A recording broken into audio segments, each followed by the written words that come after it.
koks yra vidurkis tokių periodų ir kokia volatumas, koks yra standartinis nuogas.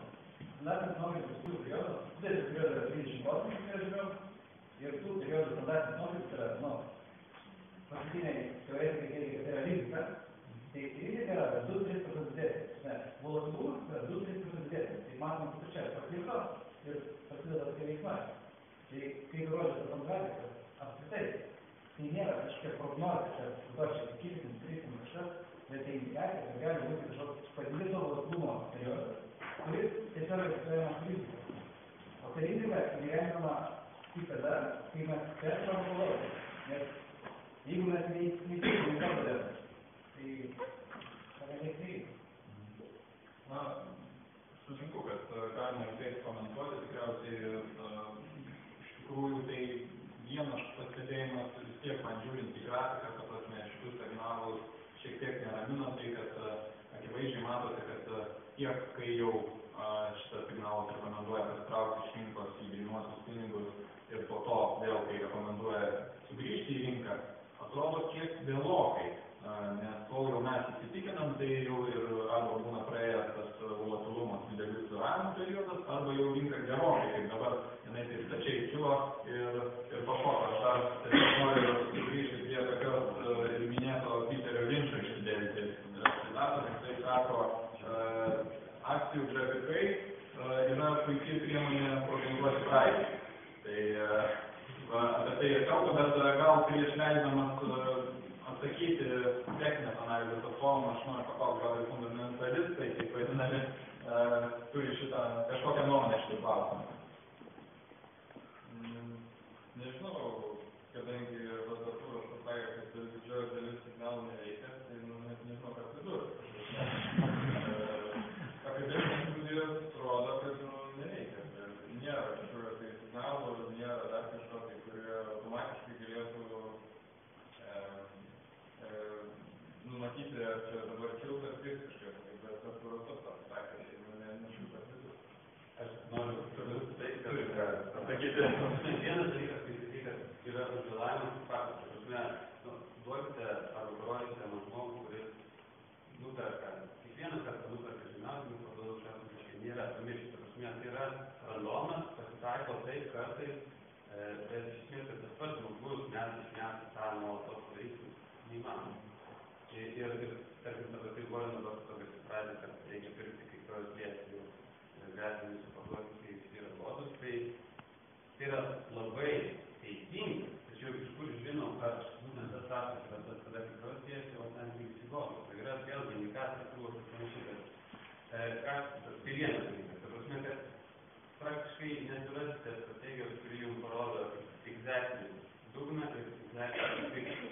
Antras dalykas, tai sakydamas, kad didžioji dalis nepasitvirtina, tai ką aš turiu omeny, kad yra tam tikra dalis, kuri pasitvirtina. Ir kaip bebūtų keista, ta dalis, kur, per ilgą laikotarpį jums leidžia uždirbti plius minus tą patį su kelis kartų didesne rizika, tai yra patys paprasčiausi metodas. Ta prasme, nekalbam ten apie visokius formuotės, žvakių formuotės arba kainų formuotės, kur yra vėl, nėra mistiniai pavadinimai, čia yra tam tikri paprasti principai.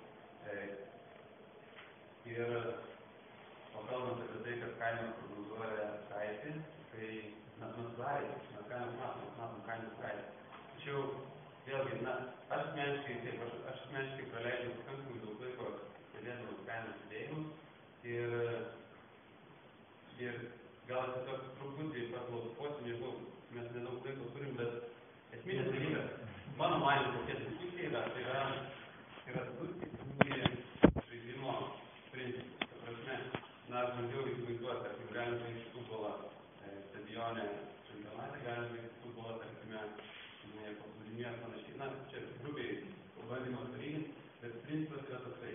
Finansų rinka turi savo istoriją, ją kažkas sukūrė, jinai vystėsi, žmonės, kurie sukūrė, turėjo savo interesus, interesai pagrindė buvo parduoti įmonių akcijas brangiai masėms ir panašiai. Tai iš esmės tas principas investuoti į akcijų rinką gal taip jis nėra tas geriausias, nes įmant tam tikrus periodus yra nemažas dalis žmonių, kurie praranda. Imkim patį Peterį Linčą, jis yra vienas stambiausių fondų Amerikoje, kuris per 30 metų grubiai per metus augo 25%, bet buvo paskaičiuota, kad 60% buvo pusę to, ką uždirbo pas fondą. Dėl to, kad jie pirko, pardavė ir panašiai. Ką aš noriu pasakyti, kad vienas dalykas yra sėdint kolegos. Jie sako, perkam verslą, vertinam, nesvarbu rinkos kainą. Tai dabar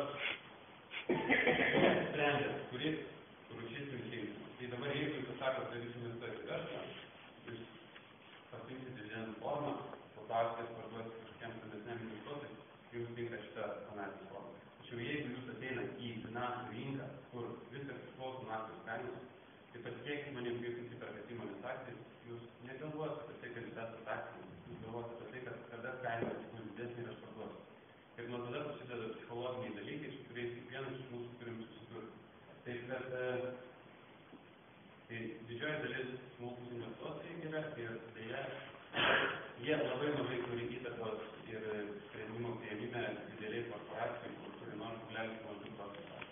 Tai esminis dalykas, tiesiog, ką noriu pasakyti, kad vienas iš investuotojų analizės turiu yra tas, kad jeigu jūs norite investuoti, pavyzdžiui, 20 skirtingų akcijų ar 20 skirtingų rinkų, jūs analizę galite sudaryti, pakankamą analizę galite sudaryti per daug tas rinkas ar įmonės iki žemėlio, pažiūrėti balansus, pinigų srautus ir pasakyti.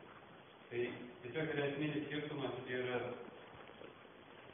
pažiūrėkit, nuo ko pradeda, jeigu jūs ateinate į finansų rinką, yra tiek iki kaklo žaidėjai, kurie gali nuomoti investuoti. Ir jūs būt tam pasiruošę. Ir imkim, kaip žiūrės, penktą mėnesį 6 dieną, galbūt visi girdėjo flash crash. Tai yra, kai per vieną dieną 10% nukrito akcijos. Kiek iš jūsų turėdami akcijas tuo metu nebūtume pražylę porą plaukų arba nebūtume visko pardavę. Aš labai spėju, kad apie daugiau negu 50% būtume pasidavę, nes būtume išsigandę. Ir kad kokią vertingą įmonę nupirktume, jūs visada susidurėt su psichologiniu faktoriu, baimė prarasti, baimė būtų neteisiam ir panašiai. Ir paskutinis dalykas, kai aš minėjau, kad yra tam tikras nepasitvirtina, tai taip pat esate paminėjo, kad darom labai daug prielaidų ir staiga vienas įvykis nubraukia visas prielaidas. Tai yra ta analizė, kuri daro labai daug prognozių ir jeigu viena prognozė nukrypsta per labai nedidelį kiekį, ta prasme, prognozuojame savo kainą į labai stipriai. Norėjau dar vieną tokį pastebėjimą paprieštaravimą, kad atrodo mūsų oponentai piešia taip, kad techninė analizė yra labai paprasto, fundamentalioje, tai reikia baigti finansų magistro laipsnį, kad išnagrinėtume tą balansą, tai žinosiu labai nuodugniai. Tai fundamentali analizė nebūtinai turi būti sudėtinga. Akademinės studijos rodo, kad vienas nutraukęs įmonės pagal pigiausią PE rodiklį arba PBV, jos jų kainų prieaugis būna dažniausiai didesnių negu tų, kurios yra nutraukęs fundamentaliai, tai yra tos, kurios turi aukštą PBV operaciją. Tai nebūtinai fundamentali analizė yra kažkoks tai kosmosas, kur ten reikia nagrinėti balansą pinigų srautos akcijų ir aiškinti, ką reiškia turto pervertinimo prasmės rezervas ir panašiai. Bet kas yra sudėtinga, tai kas ko negali padaryti kiekvienas, ar neturi laiko ar pinigų, tai vadinasi tas, kuris prisilečia save tai padaryti ir kažkokią tai gauna kažkokį pranašumą, tai iš visus likus. Tai jeigu mes kalbam rinkose, kur, kaip pats sakėjai, visi yra konkurentai ir tiek vienas kitam gerklės sekos, tai tokia analizės rūšis, kuri yra labai lengvai padaroma, kuri yra plačiai paplitusi, kurie visi žino, kaip padaryti, ir tai yra lengva, ir netgi galima automatiškai padaryti. Tai jos visiems man, bent jau asmeniškai atrodo pakankamai abejoti, nes kiekvienas gali tą padaryti, nes kiekvienas tą darys. Ir per labai trumpą laiką jie nustos veikti, nes vien dėl tų visų žmonių visumos veiksmų, tas kažkoks tai edžas ar pranašumas, konkurencinis, kažkada turėjo žmogus tą analizę sugalvojęs, tai išnyks. Tai yra du pagrindiniai klausimai, ką žinau aš, ko nežino kiti. Ir kas yra iš tikrųjų tiesa ir ką galvoja kiti, kas nėra tiesa. Jeigu gali atsakyti dar tuos klausimus, man galva, tai tada turi kažkokį pranašumą. Aišku, mes iš tikrųjų esame spaudžiami laiko, Klausimas yra, sakė dėl to, kad esu girdėjęs apie tai,